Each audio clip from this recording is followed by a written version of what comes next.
A woman tried to force me out of my first class seat on a 10-hour flight. She didn't realize I was the one who paid for it. I was flying from New York to London for a business conference. I had used my hard earned miles to upgrade to a first class pod so I could sleep before my presentation. When I reached my seat, seat 2A, there was already a woman sitting there with a toddler on her lap. I politely told her she was in my seat. She looked at me and said, "My son is exhausted. You're young and healthy. You can take my seat in the back of the plane. It's just basic economy, but it's the same destination, right?" I told her no.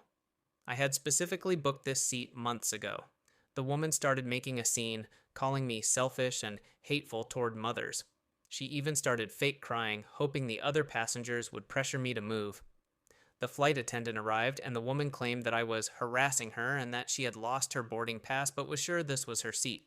However, I had the airline app open on my phone. I showed the flight attendant my digital boarding pass and the receipt for the mileage upgrade. The flight attendant then asked the woman for her name. When she checked her manifest on her tablet, her face went stern.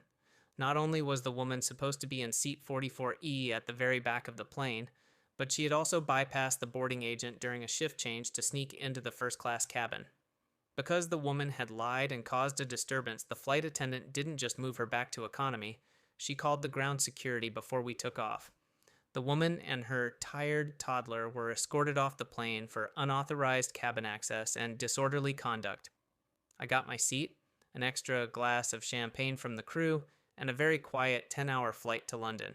So, am I the jerk for not giving up my seat to a mother in need, or did she just earn herself a no-fly list warning?